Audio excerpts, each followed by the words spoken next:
And this is our January 20th, 2026 regularly scheduled meeting, and we will call the meeting to order at 5 p.m. We will establish quorum. We have Carlin Fryer, Sarah Falconberry, Dallas Pipes, Dr. Kraft, myself, Christy Schmidt, Courtney Darter Bruce, Rich Senna. Garrett Wilson is on a trip today.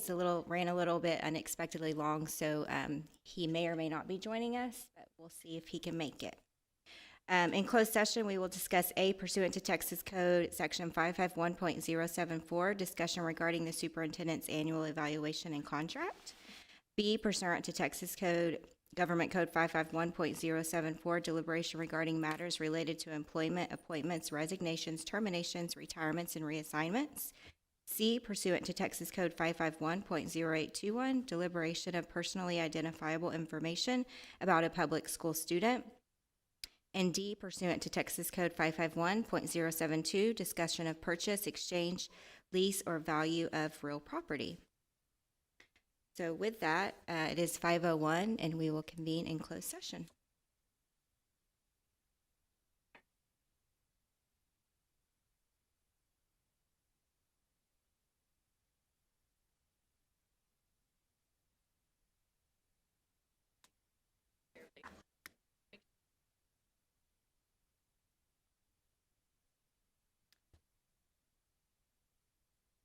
All right, everybody. Thank you so much for coming tonight. We are reconvening from closed session to open session at 6:30 p.m. We still have a quorum of 6 trustees and our superintendent, Dr. Kraft. At this time, I will turn it over to Ms. Rada. Good evening. At this time, please rise for the presentation of colors by the Boerne ISD Junior ROTC Color Guard.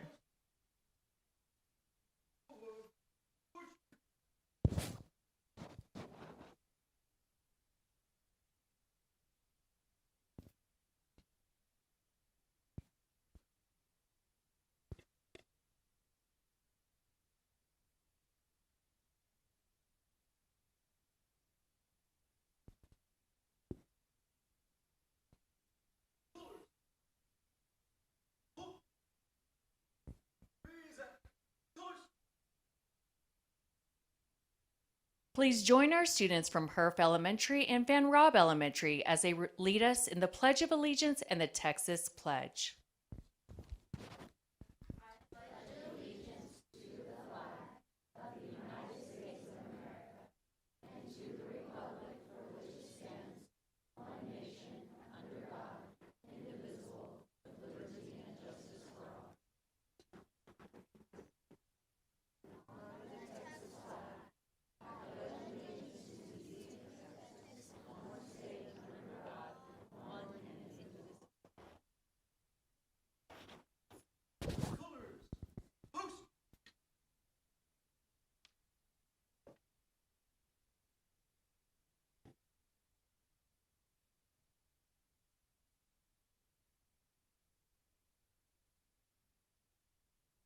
Order. Colors. Colors turn. March.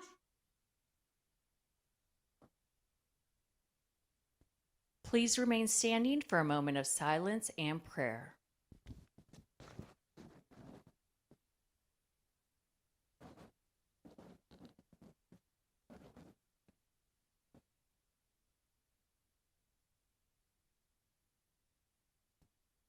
Thank you, and please be seated.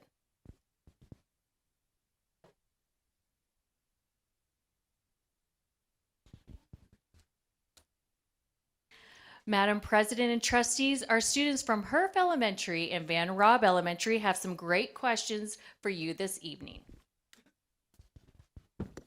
Hello, my name is Christian Sprenzel, and I'm the president of the Herff Student Council.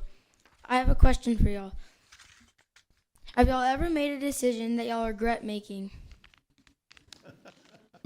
I'll take that one. We all have. First, I regret getting my children a cell phone as early as I did. I hold off as long as possible, parents. But the other part I wanted to tell you that is I was blessed to have a conversation with the former President George W. Bush. I was with him and a bunch of other military wounded service members. And one of the service member who was missing both legs and his friend sitting next to him missing an eye and an arm asked if he regretted sending service members into the war into Iraq. And what he replied is stuck with me, and this is, I hope you take it with you. He made the best decision that day for all the information that he has. So even though you may regret a decision you made, you make that decision with everything you have that day. So just take that in mind and don't get stuck on trying to make the right or wrong decision. Take in all your facts and do the best you can. Thank you. Great question. Thank you. Hi, I'm Violet Boss, and I'm from Herf Elementary, and I'm the vice president. And I have a question. Go for it. What advice would you give a student who would like to be a leader in their school and community? I think you're off to a really good start. By being here, I can tell that you already are a leader and that you're pursuing leadership. I would say if you want to continue your leadership, I would say to try to stay as involved as you can. I know you're already involved, but even as you get older and you go into different schools, just be on the lookout for opportunities to serve at your school and in your communities. And I would encourage you just to talk to as many people as you can and talk to your teachers every day, talk to your peers, and just put yourself out there. And being out there really makes a difference. Thank you. I would agree with that. And I would also add that find something that you're very passionate about, because when you're passionate about something, it's never work. It's something it's a cause you believe in and you advocate for, and it's fun when it's like that. Do you mind? I'll add something to you. I'm sorry, everyone's, because I love this. Great question, and you are a great leader. If you want people to find good in you, if you go find good in all the people you can, that's the way you'll become a leader. Just go find everybody's good qualities, and you'll see a lot of people see good qualities in you. Thank you. Hello, my name is Autumn White, and I'm secretary from Herf Elementary. My question for you today is, what partnerships do our schools have with the community?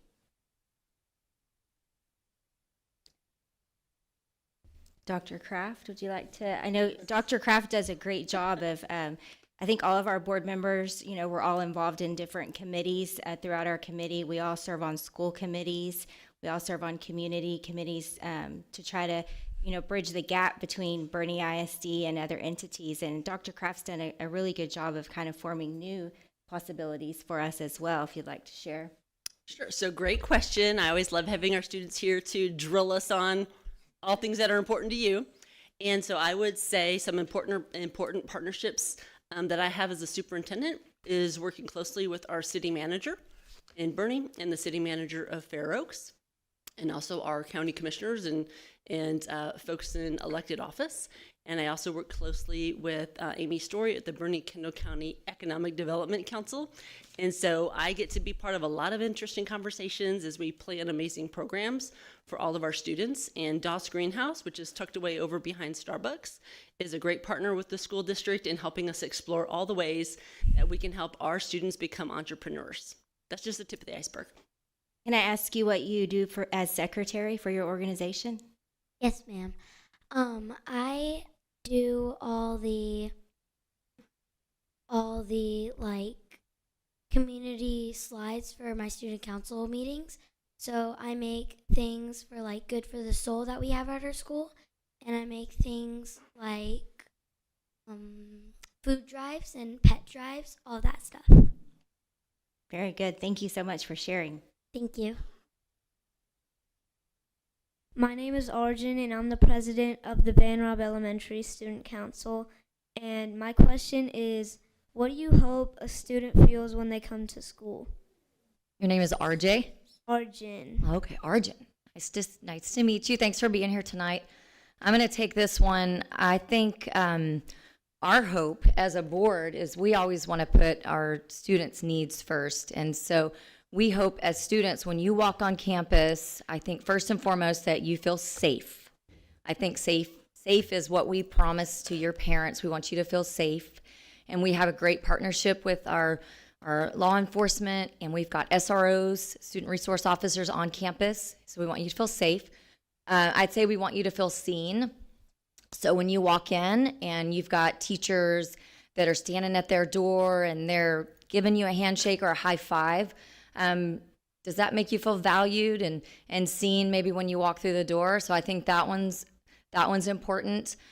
Cared about. I think, you know, when you have a teacher or a coach or a principal or a counselor that you really feel cares about you, I think you're going to work harder for them because you know that you've got family surrounding you on campus. When you go away from your family at home, you've got people that care about you. So valued, seen, cared about, safe, and also that your needs are met. Like our job is to make sure that you're getting the best education when you go to your school, that you leave each day feeling like I learned something today. So hopefully we accomplish that. And if we don't, you're going to hold us to the fire, okay? Okay. All right. Thank you for your question. That was a good one. Mhm. My name is Mila Sanford, and I'm the Vice President of the Van Robb Elementary School Student Council. And my question is, if you could do one thing to help students, what would it be? That's a great question. I think, you know, we all want to do so much for you guys. And something that I've always been interested in trying to help implement is, have you ever heard of Cafe College? No, ma'am. So it's a nonprofit in San Antonio, and I think Ms. Promore is on a good path to trying to get something like this in Bernie ISD. But wouldn't it be neat if we had a place where students could go to get help with their college applications and their scholarship applications and their financial aid and all those, like, you know, those tutoring opportunities for things like that? I think that would be something really fun for us to have. I bet your parents would appreciate that too, right? Thank you. Hi, my name is Austin Masters, and I am the secretary for Van Robb Elementary School. My question today is, what is your biggest hope for our school district in the future? Austin, that is a fantastic name, by the way, I have to say. My biggest hope is we have a really good community. I hope that it feels like a small town community. We have a community of excellence in not just our school system, but throughout our community. Everybody is striving for excellence. And as we grow and change, I want us to continue to have that heart that we know each other, we push each other, and we strive for excellence. Thank you. Hi, my name is Parker Fritz. I'm the treasurer of Van Robb Elementary School Student Council. My question is, do you have a favorite tradition or event in the district? You know, I think we probably all have things we'd love to share. And there are a lot of really good traditions in our community. And one of the things that I love the most is our homecoming parades that we have for both high schools. And about 7 years ago, before our current police chief came in office, and he's got kids that are in our schools and understands the importance of keeping traditions, there was a concern that maybe we were not going to get to have that anymore. And I said, oh, no, you can't do that. That's a tradition. We've been doing that for years. And thousands of people come out and they line the streets and they cheer on our student athletes and all the other kids that participate in different clubs, because we have so many things available for our students. And we hope to even increase that even more. So it's a great way for the community to come together and just celebrate what it is that we do. So that's a favorite tradition. And I'm sure there are others that would like to share. I wanted to talk to Parker and tell you, I graduated from Bernie many years ago, and I think Bernie is doing an amazing job still at celebrating people. So I didn't really appreciate it back then, you know, but I'd had a lot of encouragement from families in the community and my teachers and coaches. And now, as I've grown up and I look back now, I see that Bernie ISD does an amazing job of celebrating its people. And it makes you feel, as I was saying earlier, valued and seen and cared about, and all of those things that make you feel like a big family. And so, Parker, I think maybe a tradition that I think is great is to see how, you know, and starts in elementary school. You know, you've got the little awards at the end of your the semester or whatnot that you get from your teachers, the celebrations at the end of the year where you get principals awards and certificates. I think all those ways of acknowledging student success makes you feel like, hey, they care about me and they see that I'm a good student, and all A honor roll and the lunches and all the things that Bernie is so good about celebrating people. And it continues to when you're in high school and a team qualifies, advances to state, then like our Bernie football team that we're celebrating tonight, they do a state send-off. You got the drum line and the cheerleaders, and it's a whole event through the hallways. Y'all wait. It's exciting, and you'll never forget it. I cry every time I hear a drum line because you know something really amazing is about to happen if a drum line is leading the way. And it's all about celebrating people. And I think when you learn to celebrate people's successes around you, I think I always tell my kids, you know, there's plenty of room in the sky for lots of stars. You don't have to be the only one. We always want to have a bright sky full of stars. So when we learn as a district to celebrate people, then our district is even brighter. So try doing that. When you go to class tomorrow, find something great about a classmate and celebrate them. You know, hey, great job. You know, whatever that was in art class, and really learn to celebrate those around you, and it'll make your day brighter and your school brighter. And that's what I think the best tradition of Bernie ISD is, celebrating its people, celebrating you, Parker, and your fellow classmates. So That is very well stated, Courtney. Now, how many of you are fifth graders? Okay, so have you gone to BOA yet? Okay, that is another tradition. My kids thoroughly love going to BOA. Long time ago. Now I've got grandkids, and they're a few years off from that. They haven't even started school yet. But in about 8 or 9 or 10 years, they're going to be going to BOA. And that's certainly, Dr. Kraft, a tradition we certainly hope to maintain. We will maintain. I've had something else to give you to look forward to. I'll be quick here. I've had back-to-back seniors. So I had a senior graduated last year, and I have a senior graduating this year. And we have this tradition called Senior Service Day. So Mr. Wilson and Miss Benke, they take all the seniors, and they get to go and serve the community, and that memory really sticks with them and kind of lets them, you know, have a really nice, sweet kind of goodbye to high school. So that's something you have to look forward to as well. Thank you. Thank you. All right, let's give our students a round of applause.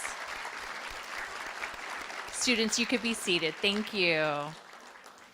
We're excited to celebrate several outstanding students and staff this evening. We're going to have a packed room, but we want you to stay the whole time so everyone feels that Bernie love and support.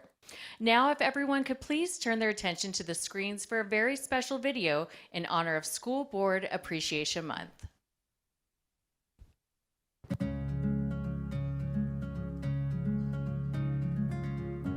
Happy School Board Appreciation Month.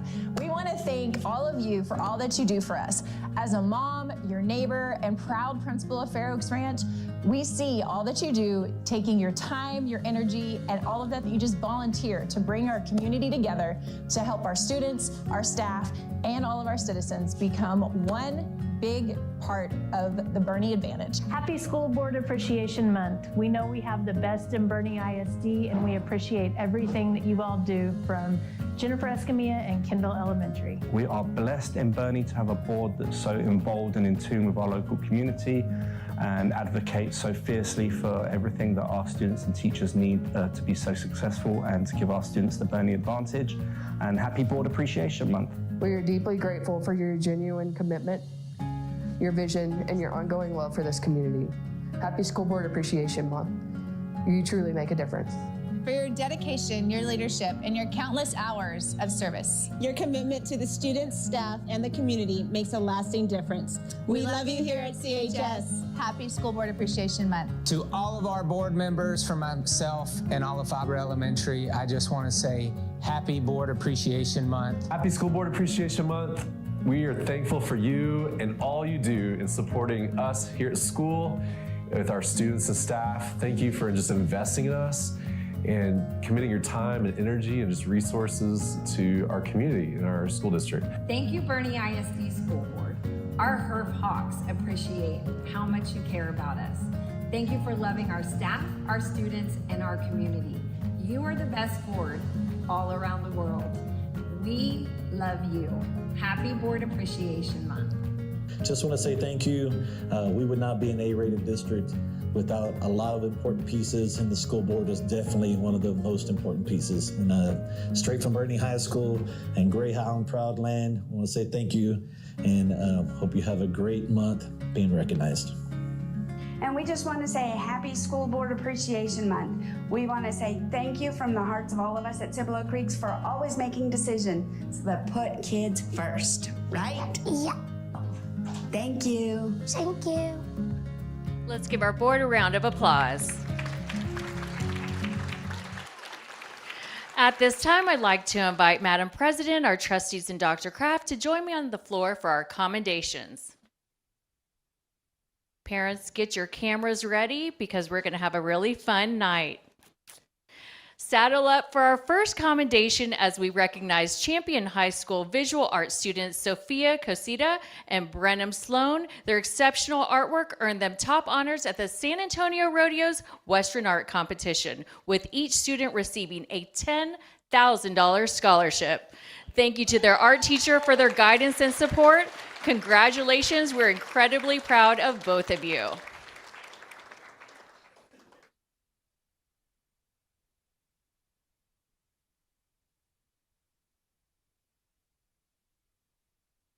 Let's give Sophia and Brenham a huge round of applause. Next up, congratulations to Kendall Elementary, Currington Elementary, and Van Robb Elementary for receiving the Counselor's Reinforcing Excellence for Students in Texas Award. Thank you for your dedication to supporting students' academic success, social emotional growth, and overall well-being. Congratulations.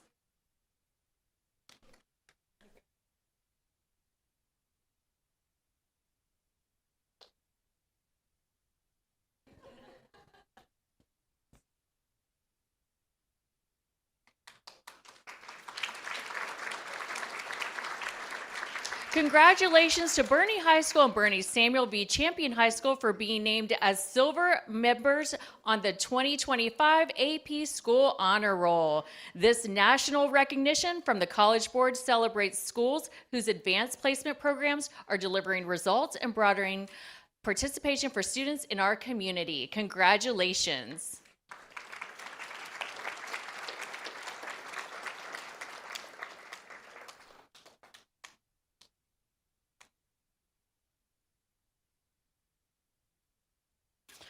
All right, January is National Mentoring Month. We're celebrating the amazing volunteers who give their time, energy, and heart to guide our students. Your support helps shape confident, resilient, and successful young men and women throughout Bernie ISD. Thank you for being a mentor and a role model. We appreciate you. Let's give them a round of applause.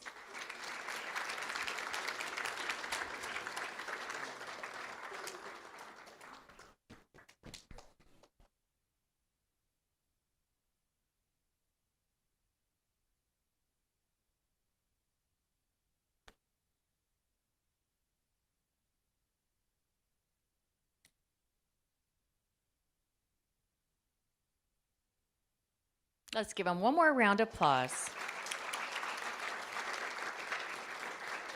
We're excited to recognize our students whose artwork was selected for the 2026 Bernie ISD calendar. Their creativity brings each month to life, and we're so grateful to their dedicated art teachers for nurturing their incredible talents. This calendar truly showcases the remarkable artistry in our district. Let's give them a big round of applause.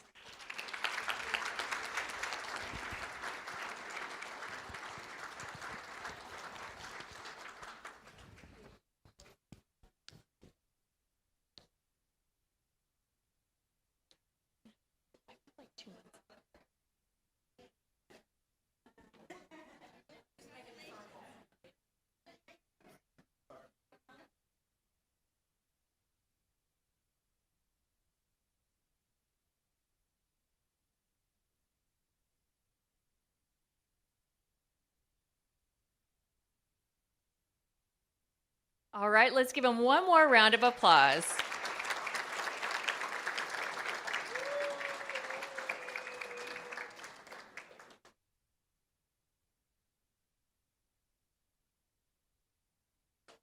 For our next commendation, we are beyond thrilled to share that Bernie High School's head coach, Brett Sawyer, has been named District 13 5A Division II Football Coach of the Year. And just over the weekend, San Antonio Express News recognized Coach Sawyer as the All-Area Coach of the Year as well. Congratulations.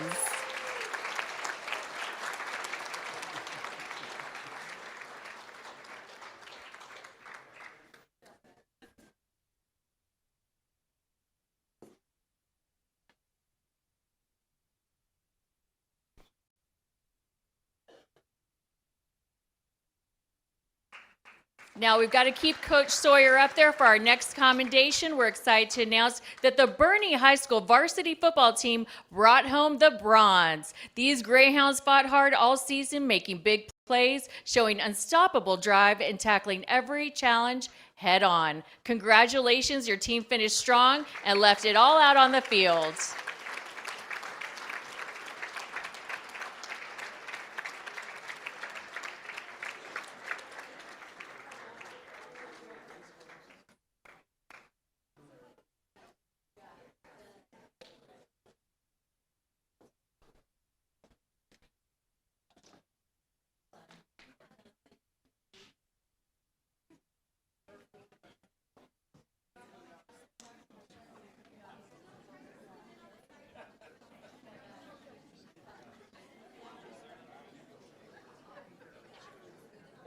Oh, if y'all could scoot in from the sides, just like scoot in together, guys. We want to get everyone in the photo.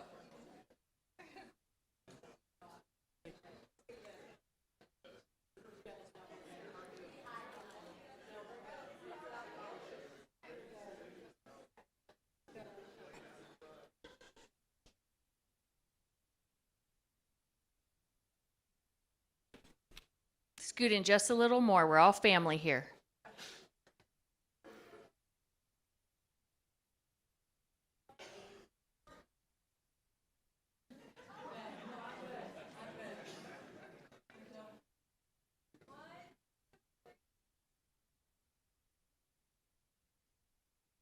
All right, let's give them one big round of applause.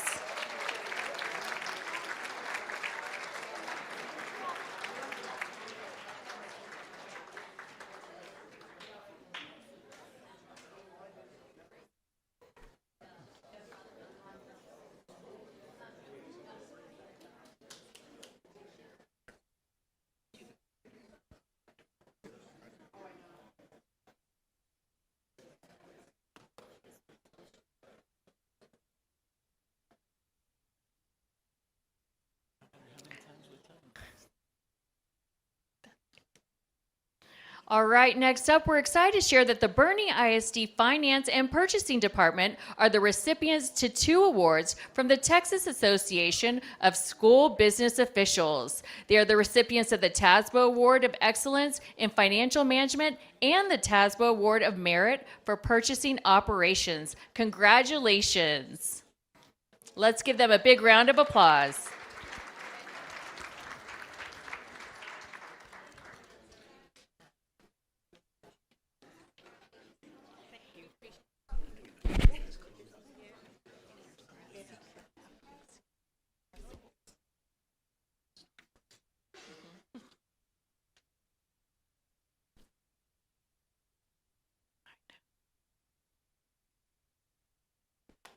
All right, congratulations. Next up, we're excited to invite the winners of the VFW number 688 Voice of Democracy Award and Patriots Pen Award to join us for a special presentation by VFW 688. So second place for the Voice of Democracy, which is a audio essay program, provides high school students with a unique opportunity to express themselves in regards to a democratic and patriotic theme recorded essay. Each year, more than 26,000 high school students across the country enter to win their share of more than $1.4 million in education scholarships. And the winner for second place out of 4 high schools, including Comfort ISD, is Miss Ingrid Brayton. And she is not here tonight, so Miss Pinky, if you would please come up and grab this picture and this cash money. Cash money. Miss Ingrid will be taking home $300.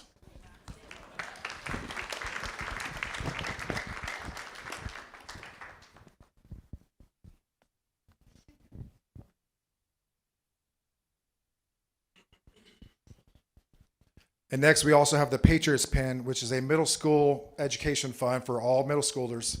And that youth essay contest, a chance to win nearly $1 million in state and national awards.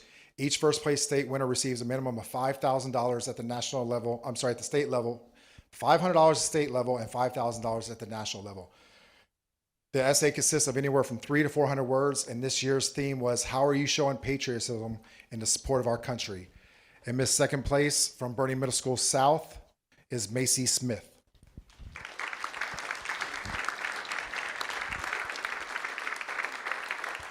She will be receiving $150 from the Post.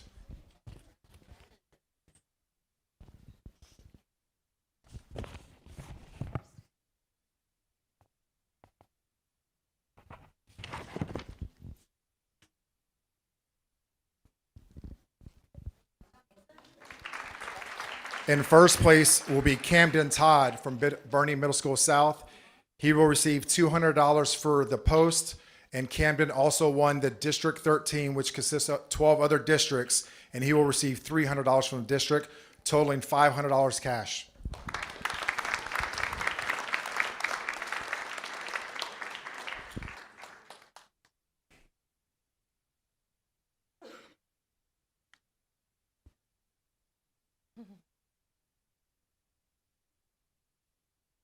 Thank you.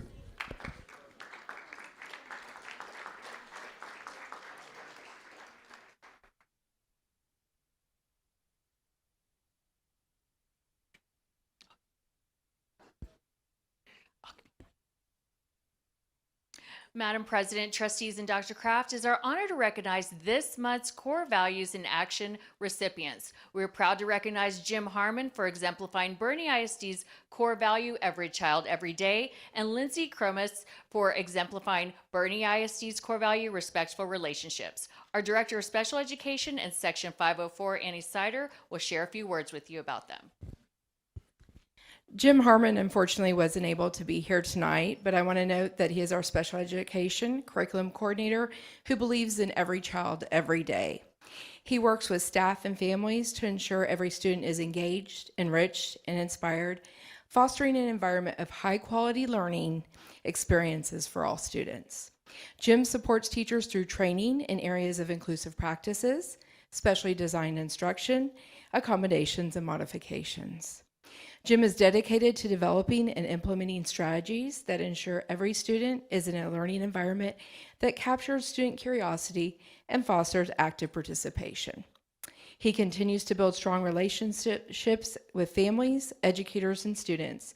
Jim is an asset to the Bernie ISD special education team and truly believes in every child every day.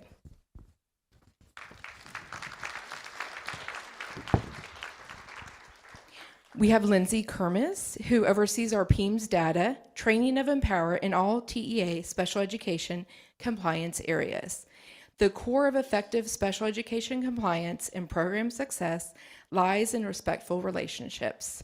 As a special education compliance coordinator, Lindsay centers on cultivating a culture where every stakeholder, student, parents, educators, and administrators feel heard, valued, and understood. Lindsay starts with building trust and compassion, which begins with a commitment to listening and learning from others. Lindsay actively approaches work with families and staff to collaborate and address any areas of compliance. She's an active listener and embraces diverse perspectives when she is working with others. Lindsay truly is an asset to our special education team and truly values respectful relationships.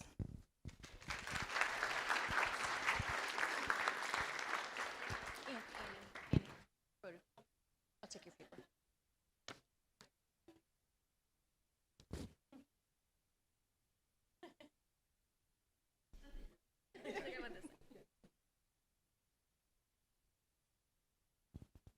Let's give Jim and Lindsay a huge round of applause.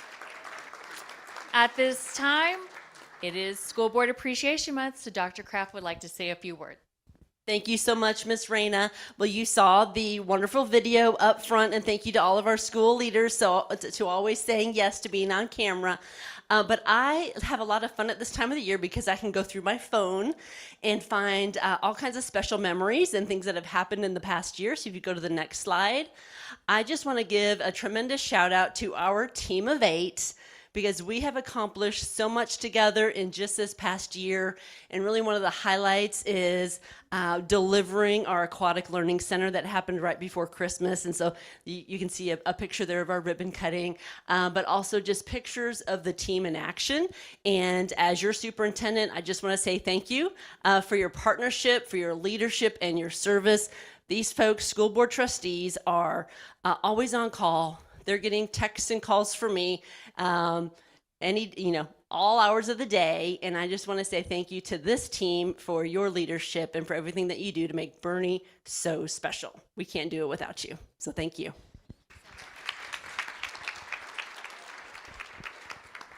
This concludes our commendations. You can now have a seat behind the dais. Thank you.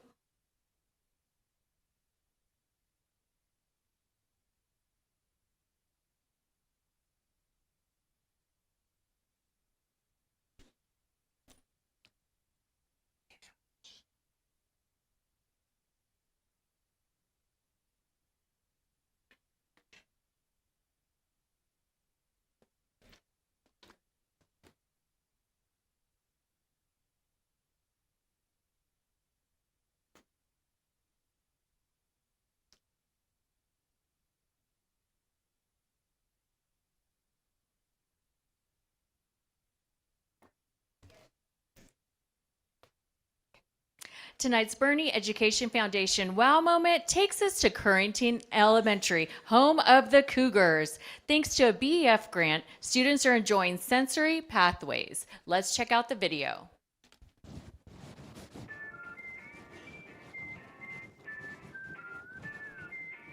Hi, my name is Avery. And my name is Audrey. Welcome to Currington Elementary School. Today's Wow Moment will be in a Scriven's classroom where the students are learning about sensory paths. The grant we won was Movement Matters, and it's a sensory path which involves numbers, letters, planets, and lots of movement for our kids. The sensory path allows the students to move as well as support emotional regulation. Thank you, donors, for supporting the Movement Matters sensory path. Thank you for supporting every student, every teacher, and every school in Bernie ISD. Thank you.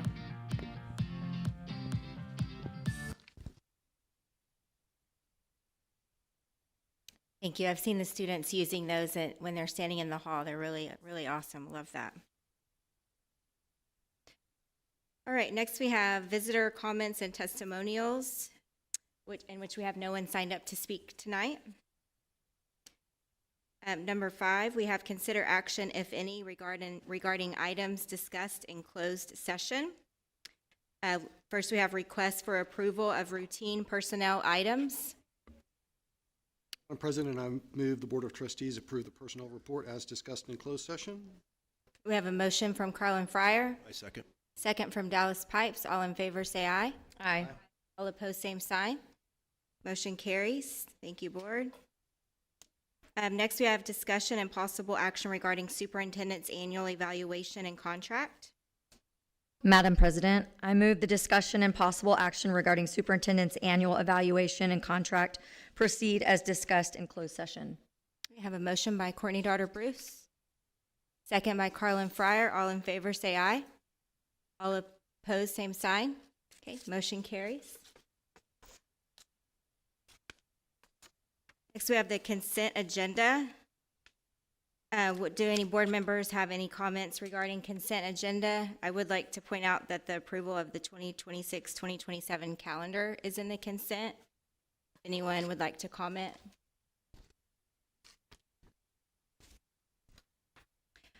One thing I want to share, as I've been through different committee meetings with Dr. O'Hare, and just thank you, Dr. O'Hare, for leading the charge on this committee. I know it's a very rigorous process, and this year was just kind of unique in that we had 4 extra days to work with because of where Memorial Day fell.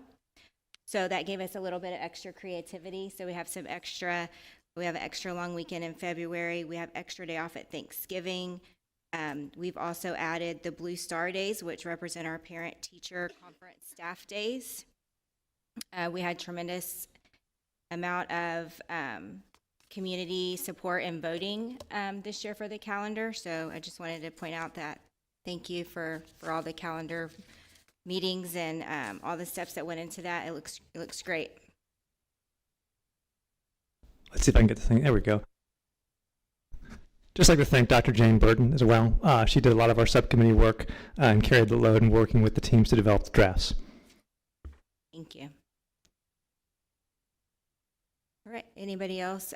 If anybody else has anything to discuss, otherwise I'll entertain a motion to approve the consent agenda. So moved. Motion by Courtney Daughter Bruce, second by Mr. Senna. All in favor, say aye. Aye. All opposed, same sign. Motion carries.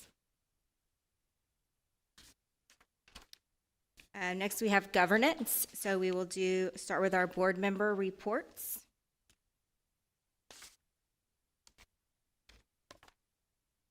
I can start with the PTO presidents. We met Friday, January 16th. We had a lot of guests in attendance. It was a great meeting. Thank you, Dr. Kraft, Dr. O'Hare, Ms. Pomeroy, Ms. Pullis, and Ms. Willis were able to give our PTO presidents kind of a, a mini lesson on our PTech pathways for health science and cybersecurity. We also discussed the recommended calendar that we just approved.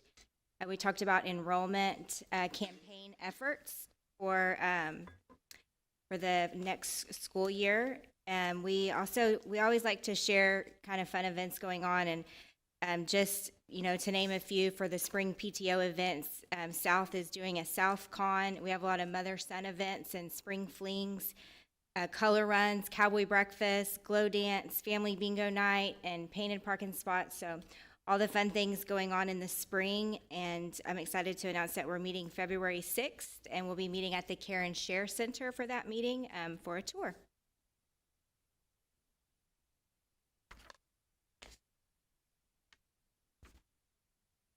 You want me to start at this side? Anyway, yeah. Here, I'll start. I just have one, I think, to do. I'll do the Finance Committee meeting from December the 9th. First thing we talked about was the district's debt story. Mr. Scott presented a draft communication timeline prepared by Communications showing how Bernie ISD has strategically managed bond debt through restructuring and early defeasances to maximize taxpayer savings. Then we talked about the update on Bond 22 financials.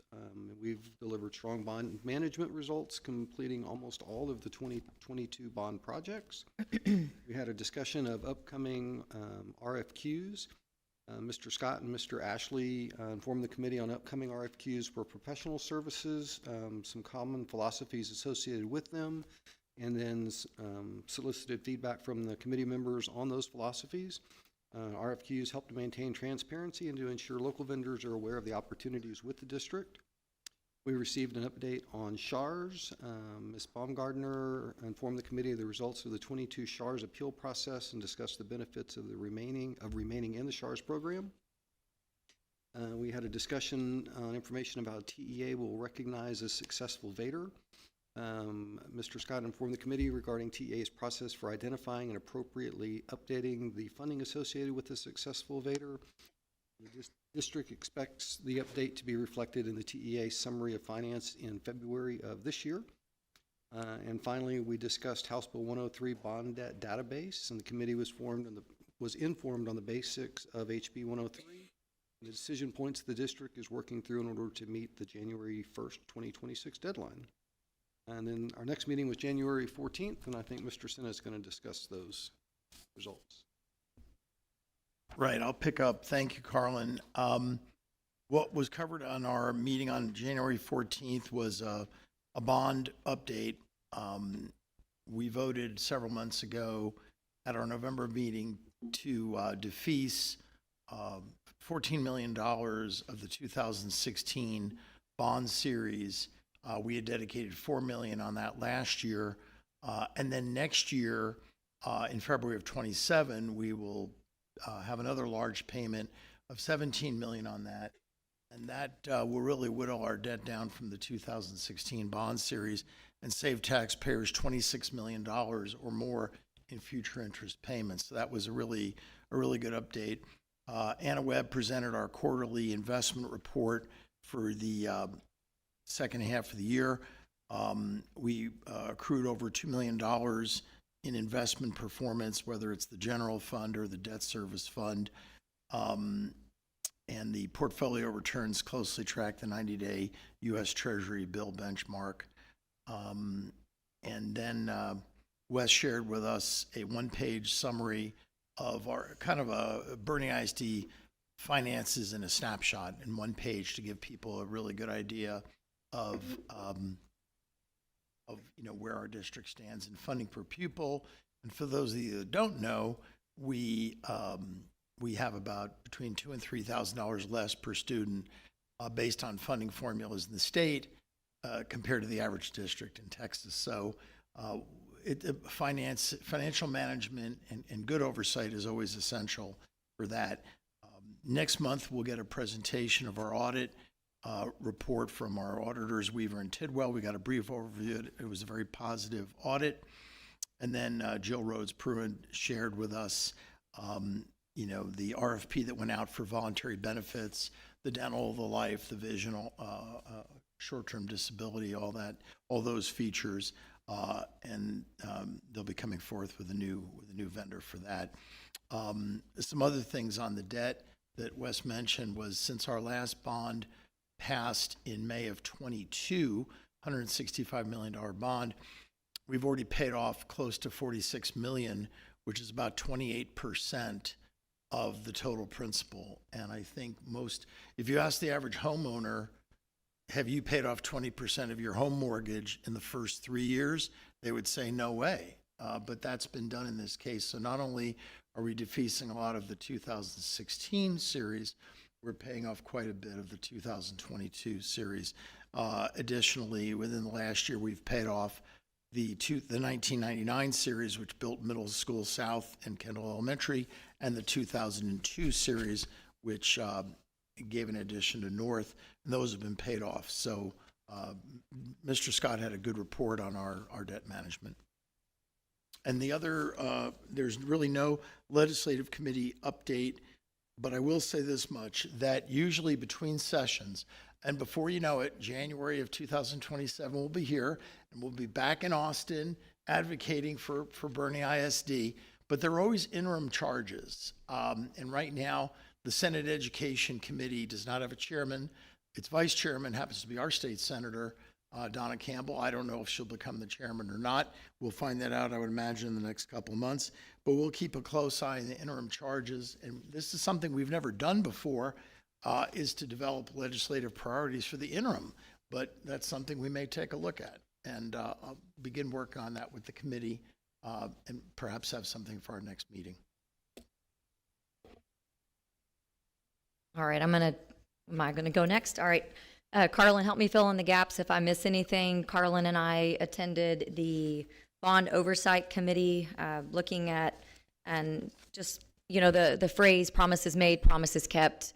When we go to these meetings, we're able to see the promises made are being kept and seeing what the progress is on the bond updates to see how progress is coming along. So that's what that meeting entailed on December 11th. And we actually met out at the Aquatics Learning Center and we're given a tour. It was great just to walk around and kind of get our feet on the deck and in the water per se, just to kind of see the progress that was made there. And that came to complete fruition. So we were excited about the completion of that.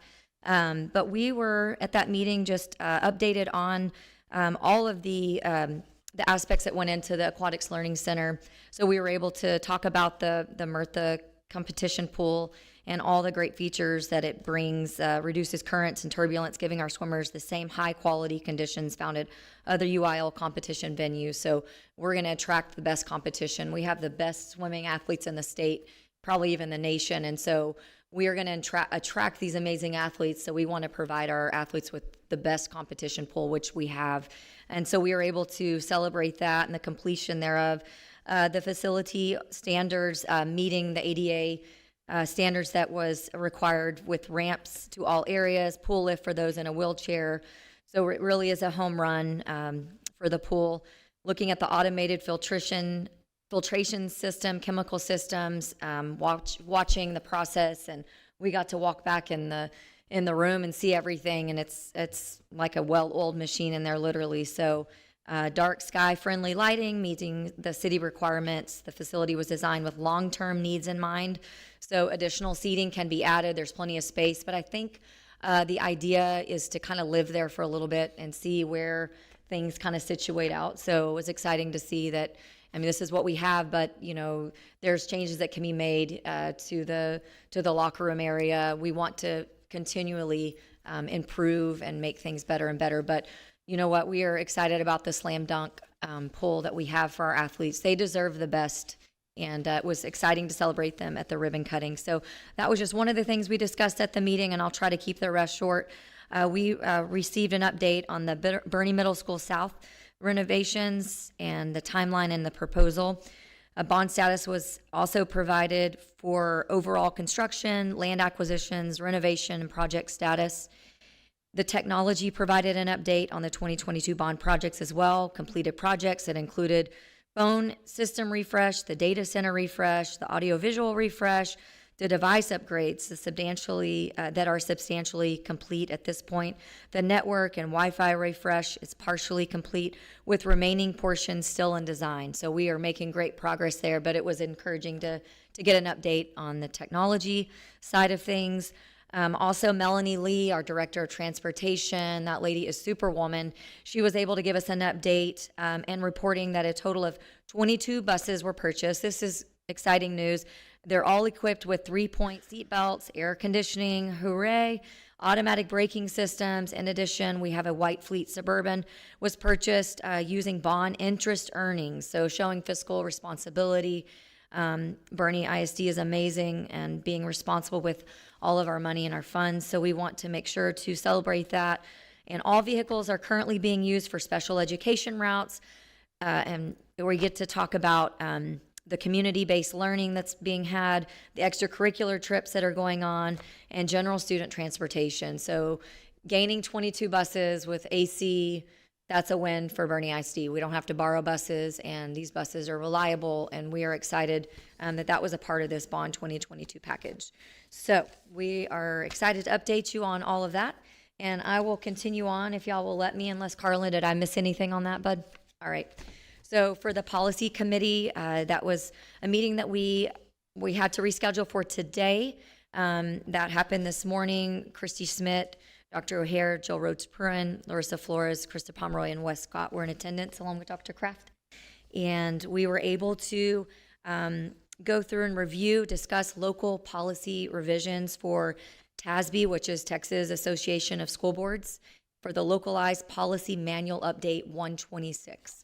So Christy and I agreed that it was important to note that we reviewed and discussed local policy revisions, but when we look at TASB policies, there's legal and there's local. And so I went today, did a little research just to kind of spell out the difference. So for TASB localized policies, the core difference lies between legal policies mandated by state and federal law and local policies, which our Bernie ISD district customizes to fit our specific needs, with local policies supplementing or clarifying legal ones, always subject to law, using TASB's model policies as a base.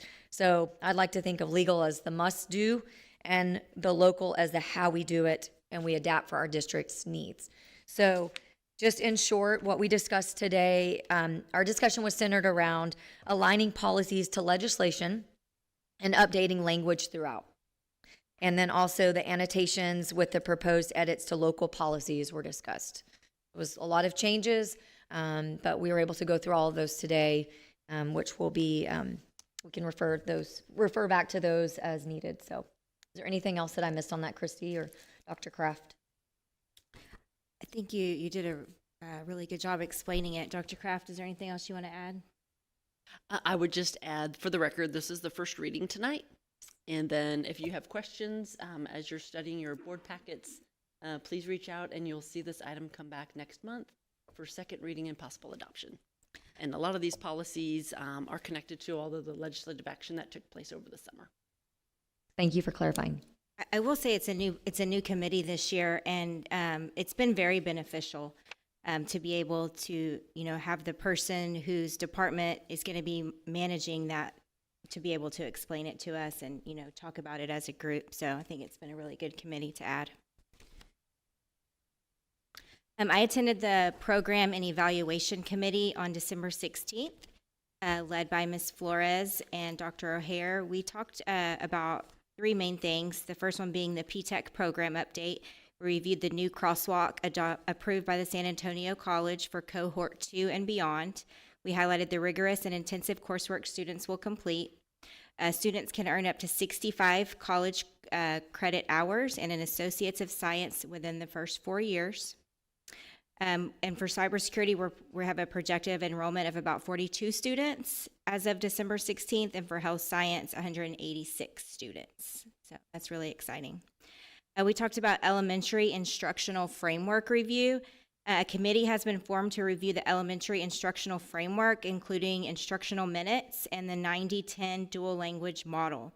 All campuses are represented with diverse staff input.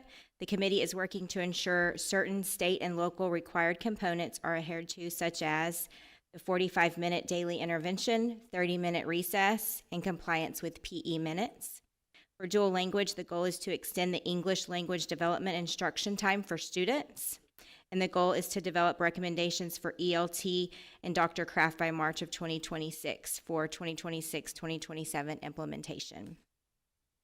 And lastly, we talked about dropout recovery efforts. So ongoing efforts are focused on minimizing student dropouts each year through proactive identification and support. Individualized plans are developed for students at risk of not graduating on time, and continued collaboration between campus and district staff ensures timely interventions that support student progress and successful graduation outcomes.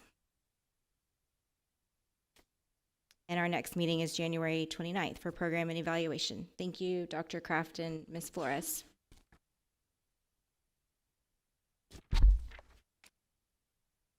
All right. I'm going to do the update on SHAC, which is School Health Advisory Council. I do want to point out the members in attendance for this. One of the questions is how the district works with the community by one of our students. So we had representatives from Hill Country Family Services, Blessings in a Backpack, Juvenile Probation, Interrupt Hunger, Hill Country Council on Drug and Alcohol Abuse, Cibolo Creek Church, plus representatives, families with elementary, middle school, and high school. So that's just another example of how we work with our community.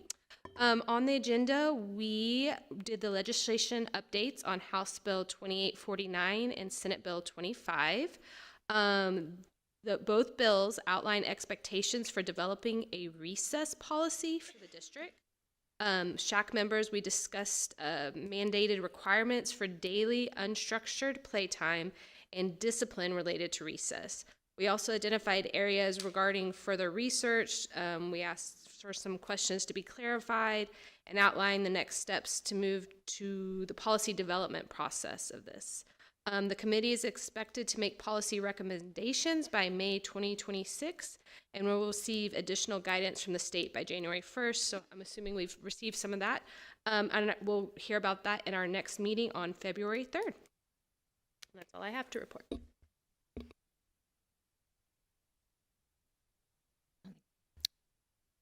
All right, thanks. Those are great reports.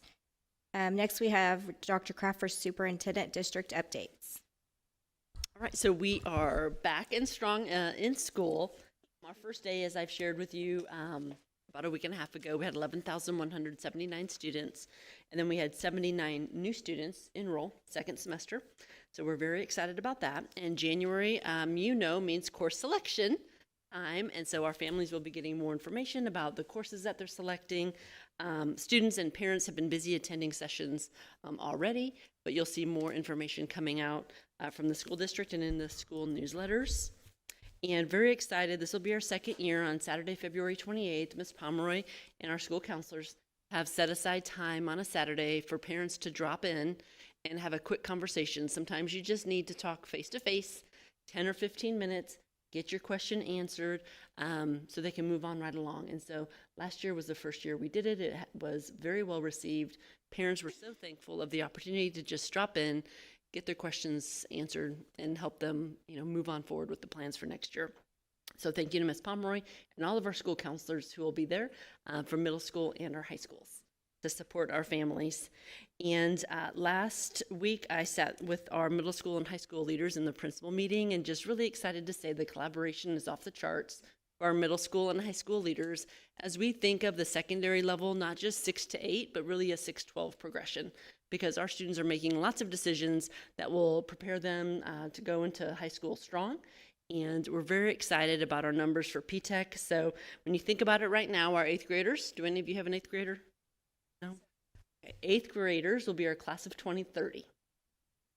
And we have about 25% who have opted into a P-TECH program already. So, every year as we grow P-TECH, we're adding new courses and we're matriculating those students up to the next level. And so Ms. Flores and her team and our both high schools are busy thinking about and planning for what happens next year as we think about the teaching units that we need to be adding, because we're adding rigorous curriculum every year as we build out our P-TECH programs. And Ms. Schmidt, you mentioned the PTO presidents, and I would just like to thank our Bernie Education Foundation. Last week at the principal meeting, they surprised our principals with their campus disbursement checks, totaling well over $150,000, was presented to our principals to meet the needs of their campus. We're very pleased and thankful for our partnership with the Bernie Education Foundation. And then something I'm really looking forward to this week, Coach Leach and I are hosting a legacy lunch. And so it is a new initiative that we are moving forward with this spring, where we have 8 alumni from all ages who will sit down for an hour and have lunch with Coach Leach and myself, and we can hear all about what Bernie was like when they were growing up. And I think this first round are our current parents, so we can also get a perspective of how they see things in this phase of life. So every month, Coach Leach and I will be hosting a legacy lunch, and Ms. Reyna is helping to orchestrate everything. So we're really excited about that. As you know, our budget workshops will begin in February, which is around the corner. And really pleased that Bernie ISD was invited to give a presentation at the Region 20 School Board Conference that will, lucky for us, take place at Tapatio, so we don't have to drive far. But I'll be presenting with Ben Thatcher, and I've also invited city managers and the mayor of Fair Oaks and some other officials, Commissioner Chapman and so forth, to share how Bernie ISD collaborates with our elected officials, because I believe it's important that school boards understand the role the school district plays in just growing a strong community. We're very excited about that. And I will always take advantage to show off our district. And so Bernie Middle School North Jazz Band will be out there playing at a certain part in the conference. And I know several trustees have a required session you may need to get to, so that'll be nearby. And if you're free next Tuesday, Bernie and Champion are matching up again in basketball, so that'll be a fun game next Tuesday. And we're just excited to see everything our students and our staff will achieve this spring. And tonight, Ms. Flores is going to present our annual report. That concludes Thank my you. report. Any comments? Thank you, Dr. Kraft. It's a good update. And, I know every year we quantify with the dual credit how much our students, our graduates, are saving in future college costs.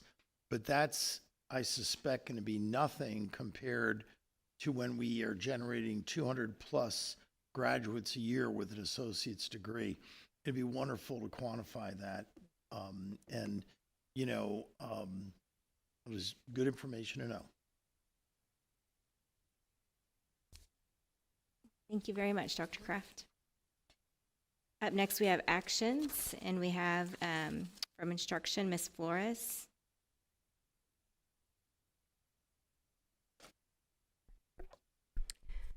Excuse me. Good evening, Madam President, members of the board, and Dr. Kraft. As required by Texas Education Code, I present to you the district's annual report for the 24-25 school year.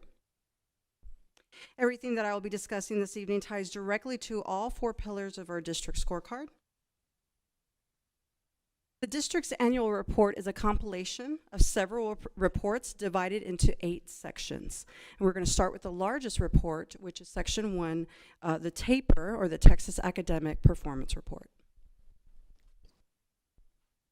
The intent of the Texas Academic Performance Report is to inform the public about the educational performance of the district and of each campus compared to the region and the state. The Texas Academic Performance Report will present the campus performance information as well as student, staff, and financial information required by statute. The report is compiled by TEA using PEIMS information and student assessment data. It's then published as a PDF and linked here for your reference. Both the district, I skipped ahead. The district and the campus TAPER reports are here. I've selected some key aspects of the TAPER report to share with you this evening. For the 24-25 school year, we had a recorded number of 11,041 students, which is an increase from the year before. Illustrated is our racial ethnic distribution as well as our percentage of some of our subpopulations. You will see that both at-risk and SPED populations increased slightly from the previous year. Our economically disadvantaged percentage did have a slight decrease to 18.8%, and both our GT, gifted and talented, and emergent bilingual percentages have maintained at those percentages for the last several years. This chart illustrates our student population by grade level, in which our 10th graders last year were our largest class with 959 students. A large portion of the TAPER report includes comprehensive data from the STAR assessments. As reported earlier in the semester, the percentage of approaches, meets, and masters on all grades and all subject tests is shown here. BISD is well above the region and state percentages, and I've also included the previous BISD percentages for your reference. We are maintaining performance even with an increase in enrollment. Domain 2 of our state accountability system is our academic growth, which has 2 sections. Academic growth is the state's measure of students making expected growth in reading and math year over year. The state has set expectations for growth across grade levels, and each student's progress is key. The second section is accelerated learning, or House Bill 1416, which refers to students who did not pass reading or math in 2024, and then we gauge their success in 2025. BISD is above the state and region in both indicators. Annual growth has maintained at 72% for the last 2 years, and our accelerated learning did improve to 40%. We've been working very closely with our campus principals and leadership teams this year. Our focus for the whole district is growth. Every student must move forward. At the district level, we've been tracking their progress since August through all assessments. Our team is closely monitoring their development, and with the support of our instructional coaches and principals, we help teachers turn student data into actionable steps based on individual student needs. The TAPER report also sections out STAR data for our bilingual, English as a second language, and emergent bilingual students. This chart shows the percentages of approaches, meets, and masters on all tests from last year to this year. And we did see gains in this student population, we're very proud to say, across grade levels and subjects. But our work to close gaps with the all-student group continues. The TAPER also reports on attendance, graduation, and dropout rate data. This data does lag a year, so these are the results from the 23-24 school year as compared to 22 and 23. In attendance, we did see an increase to 95.1%.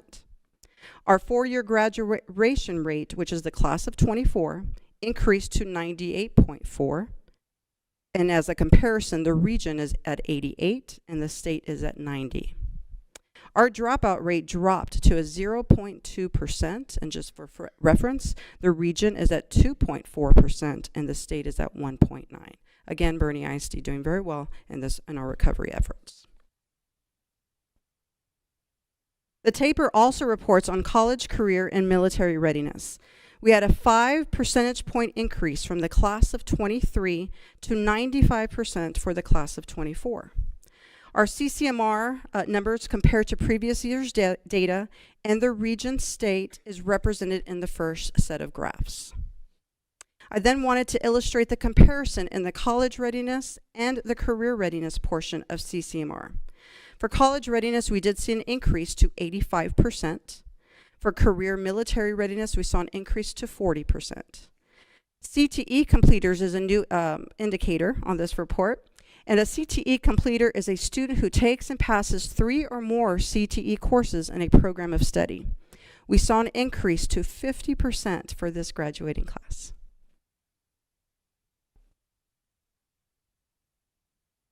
Section 2 of the annual report has to do with financial standards reports. The latest information that we have is from the 23-24 school year. All revenues, expenditures, and disbursements for district and all campuses are linked here for your reference. Section 3 is the most recent accreditation status that we have is also from the 23-24 school year, and BISD is accredited. Section 4 are campus and district improvement plans. They are all linked here in this presentation for your reference and were approved by the board in October of 2024.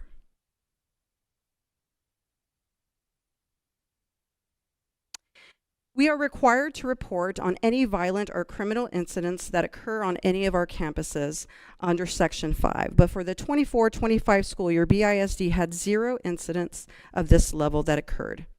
Also linked is a listing of our prevention interventions for your reference.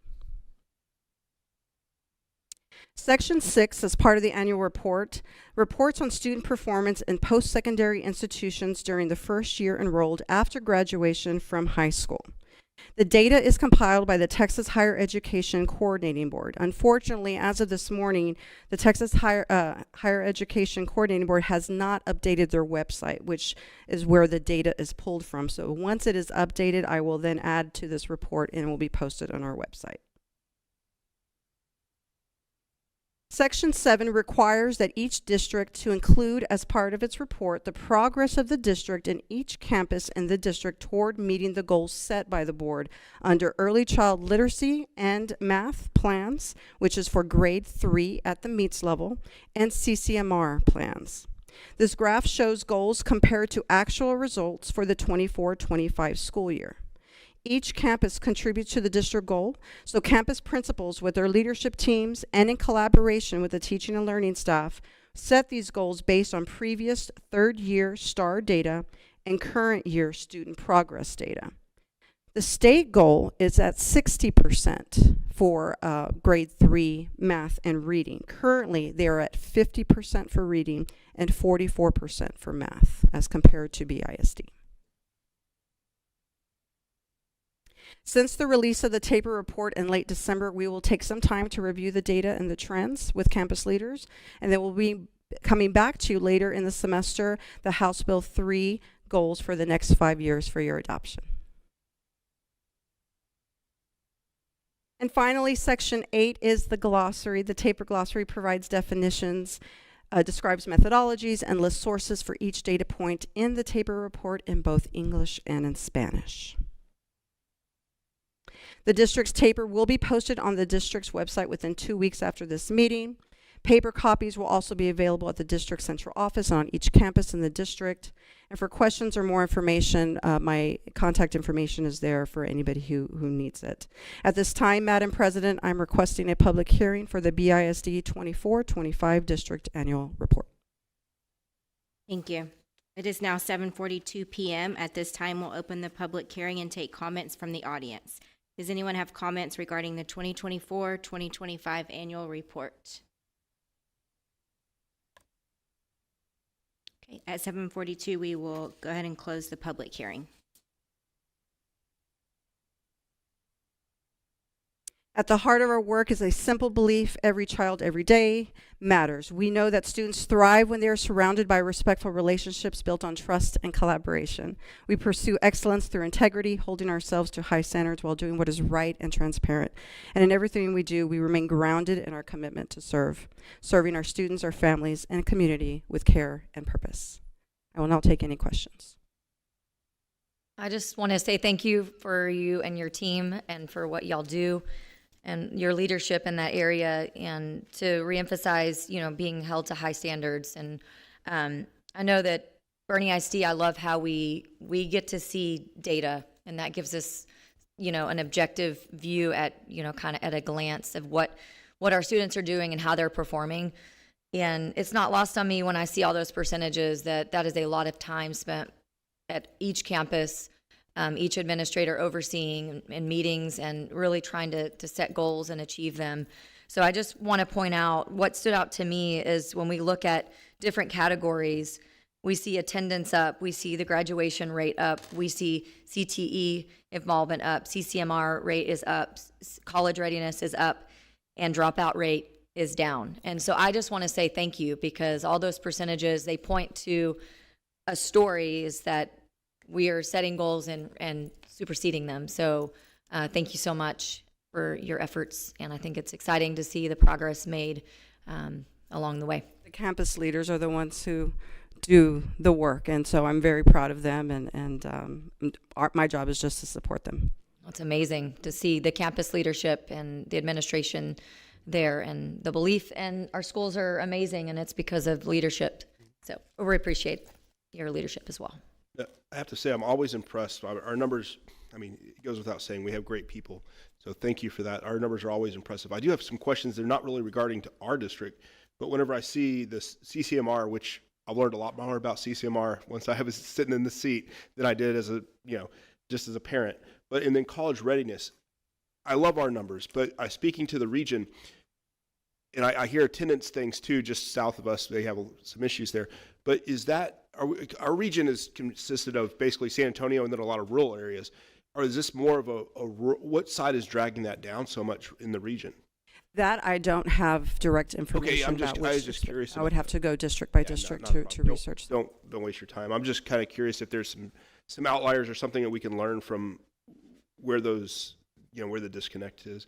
But I'm always very, very impressed with where. So I will tell you the region percentage for college readiness is 60%, where ours is 85, and the district is at 70. I'm sorry, the state is at 70, and our district is at 85 for college readiness. Yes.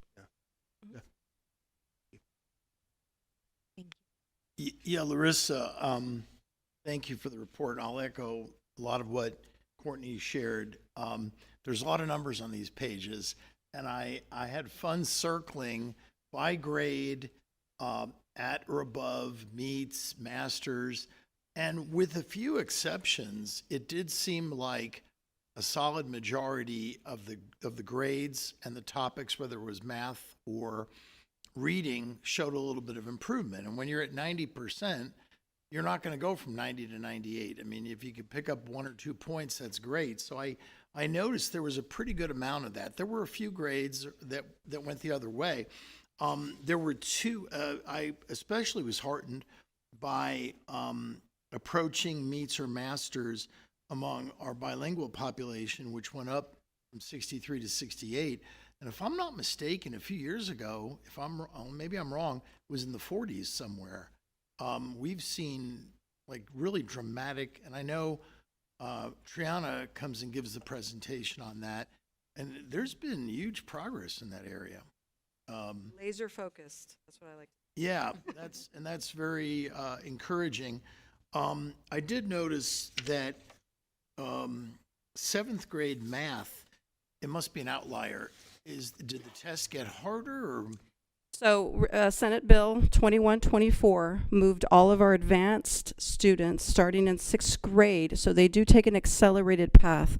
So our 7th grade advanced students are taking 8th grade math star, because they complete the TEKS for 8th grade and 7th grade because it's accelerated. So that percentage is our students who are truly on level for 7th grade. Okay, so our 8th grade math went up significantly. Yes. And our 7th grade math went down. Okay, you've explained that. Okay, yes. Thank you. And the other thing, 8th grade social studies it was a drop. Is there any reasoning? That test is a thorn in my side. It is the most, it is written at an 11th grade level. It has the most student expectations assessed, and it's the first time our students take a social studies exam. So we expect, to be low as what we know we could do, but something that we're constantly working on and improving. It's all about content and delivering it at a very fast pace because there's so much to cover. Okay, thanks for answering that. I know that when you gave us the test about a year ago, 5th grade science, I'm not sure how many of us would have passed.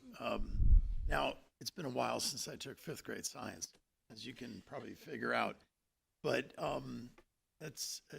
sometimes I wonder, because my daughter, she's a 5th grade teacher, she'll talk about the phrasing of some of the questions. It's almost designed to be tricky, which is fine, I guess. I don't know. But you want to really capture what it is that a student is learning. Well, maybe we'll give you the 8th grade social studies next. Try it out. There's a lot of memorization, and there's a lot of dates and names, and it's a lot. I had 3 that have taken it pretty recently, and I attest to what you said about that. Thank you. Anybody else have a comment? Great presentation. Our numbers look great. Thank you. Madam President, I move to approve the annual report for 2024-2025 as presented. Thank you. I have a motion by Carlin Fryer, second by Courtney Daughter Bruce. All in favor, say aye. Aye. All opposed, same sign. Motion carries. Thank you, Board. Mr. Scott, thank you for your business. We have monthly financial report and board action on financial matters directly related to those reports, including budget amendments, investments, donations, and tax collection reports. Thank you, Madam President. Good evening, everybody. I've been provided the monthly financial reports for the month ending November 30th and December 31st. Those reports are composed of 4 reports, the first one being the budgetary comparison schedule report. It is to be noted that the district received over $65 million for the general fund and almost $29 million for the debt service fund and local sources through December 31st, which is in line with expectations developed in the budget adoption process. These amounts are primarily composed of property tax. It should also be noted that the Child Nutrition Fund at this point in time through December 31st has a $28,000 surplus. This indicates that the raises that we provided to child nutrition employees, remember that the raises that we were able to provide through the VADER did not cover child nutrition employees.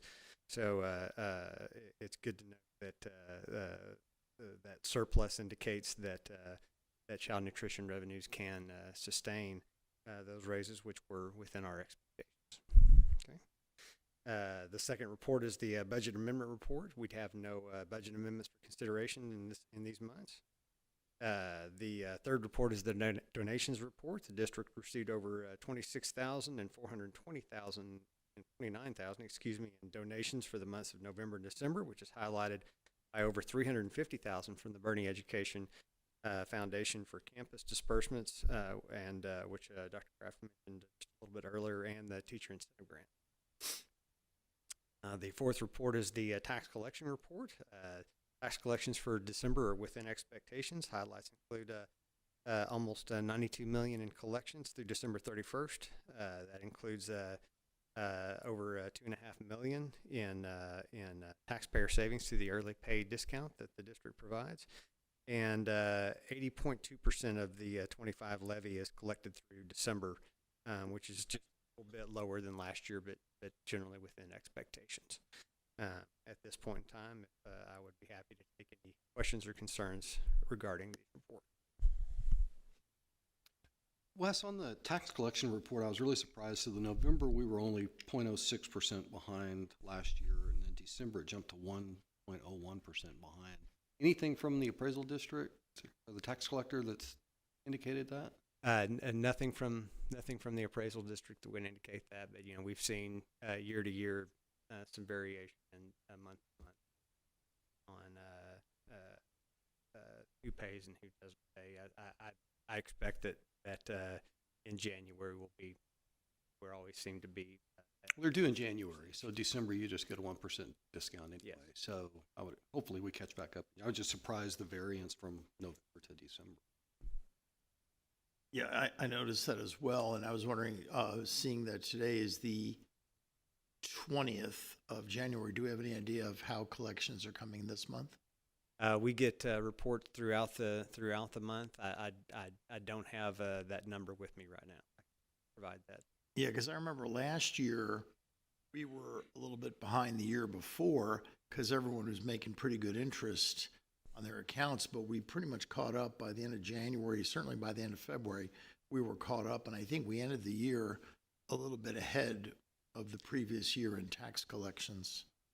Generally, what you're going to see in October all the way through January is some steady small payments during the first 3 weeks of the month. That last month, everyone they want to take advantage of the 3%, the 2%, or 1%, or just get their taxes paid timely before they start having to pay interest. It's going to be right.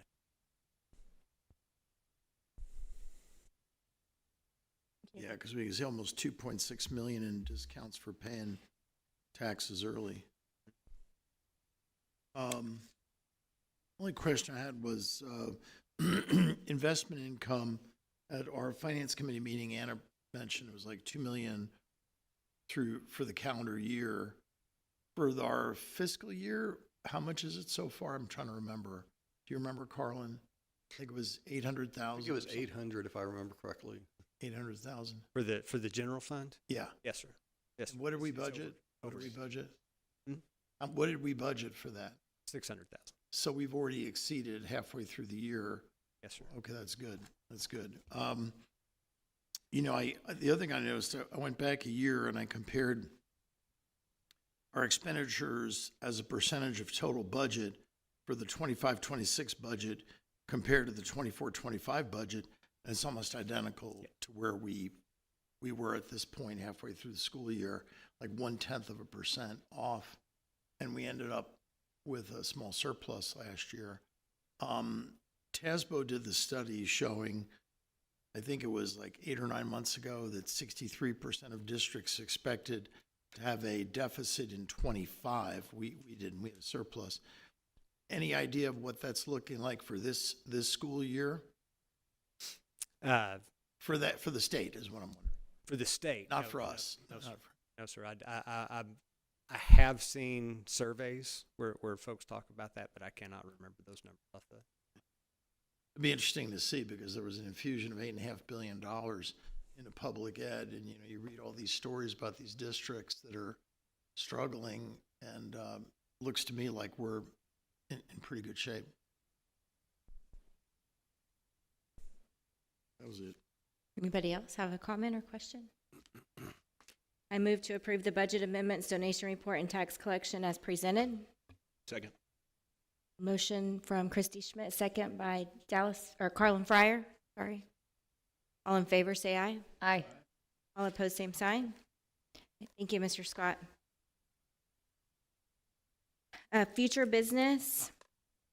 Our next board meeting is February the 23rd, 2026. Some topics will be strategic plan goals 1 and 2 reports and TASB policy update 126 approval. So that next part. With that being said, it is 7:57. If I would entertain to adjourn. Got a motion from Rich Senna, second by Sarah Falkenberry. All in favor, say aye. Aye. Meeting adjourned at 7:57.